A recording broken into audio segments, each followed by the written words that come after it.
বিদেশে মিডওয়াইফ হিসেবে কাজ করতে চাইলে কোন দেশে কোন লাইসেন্স পরীক্ষা ও ভাষা দক্ষতা প্রয়োজন। এই ভিডিওতে আমি একদম সঠিক তথ্য সহকারে আপনাকে জানাবো কোন দেশে কাজ করতে চাইলে কোন পরীক্ষা আপনাকে পাশ করতে হবে। তাহলে চলুন শুরু করা যাক। ভিডিওটি একদম শেষ পর্যন্ত দেখুন। যুক্তরাজ্য বা ইউকে লাইসেন্স কর্তৃপক্ষ NMC, nursing and midwifery council. পরীক্ষা CBT, computer based test plus OSCE. ভাষা পরীক্ষা লাগে আইএলটিএস সর্বনিম্ন 7 অথবা ওইটি বি গ্রেড। যুক্তরাষ্ট্র বা USA certification board AMCB, American midwifery certification board. পরীক্ষা এএমসিবি সার্টিফিকেশন এক্সাম। ভাষা পরীক্ষা প্রয়োজন নেই, তবে 12 বা আইএলটিএস অনেক ক্ষেত্রে লাগে স্পন্সরের জন্য। কানাডা প্রভিশনস ভিত্তিক রেজিস্ট্রেশন, মূলত এনএনএএস মূল্যায়নের পর প্রভিশনাল এক্সাম দিতে হয়। ভাষা পরীক্ষা আইএলটিএস একাডেমিক 6.5 বা CELBAN গ্রহণযোগ্য।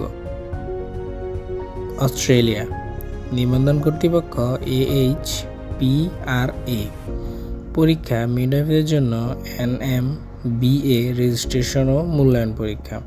ভাষা পরীক্ষা আইএলটিএস সর্বনিম্ন 7 অথবা OET B grade. New Zealand midwifery council of New Zealand নিবন্ধনের জন্য আবেদন করতে হয়, মূলত IQM মূল্যায়ন ও প্র্যাকটিস প্রোগ্রাম। IELTS 7 পয়েন্ট বা ওইটি বি গ্রেড প্রয়োজন। আয়ারল্যান্ড নিবন্ধন বোর্ড NMBI। ডকুমেন্ট যাচাই প্লাস অ্যাপটিটিউড টেস্ট অথবা অ্যাডাপ্টেশন প্রোগ্রাম। IELTS 7 পয়েন্ট বা ওইটি বি গ্রেড, একটিও কম স্কোর গ্রহণযোগ্য নয়। জার্মানি মিডওয়াইফ হিসেবে রিকগনিশন প্রক্রিয়া সম্পন্ন করতে হবে এবং B2 লেভেলের জার্মান ভাষা সার্টিফিকেট আবশ্যক। জাপান মিডওয়াইফদের জন্য আলাদা ভর্তি ব্যবস্থা ও পরীক্ষার মাধ্যমে নিবন্ধন পদ্ধতি।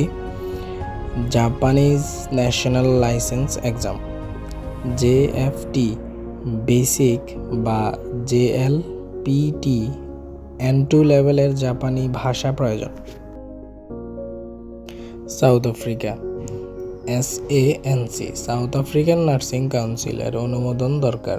বিভিন্ন ক্যাটাগরিতে মূল্যায়ন ও ক্লিনিক্যাল ট্রেনিং। IELTS প্রয়োজন হতে পারে স্পন্সরশিপ বা প্রতিষ্ঠানের চাহিদা অনুযায়ী। প্রিয় মিডওয়াইফ বন্ধুরা, আপনি যদি বিদেশে ক্যারিয়ার করতে চান তাহলে এই লাইসেন্স এবং ভাষা পরীক্ষাগুলো জেনে প্রস্তুতি নেওয়া অত্যন্ত জরুরি। এই ভিডিওটি যদি আপনার উপকারে আসে তাহলে শেয়ার করুন আপনার বন্ধুদের সাথে আর সাবস্ক্রাইব করে পাশে থাকুন নার্স কসমসের।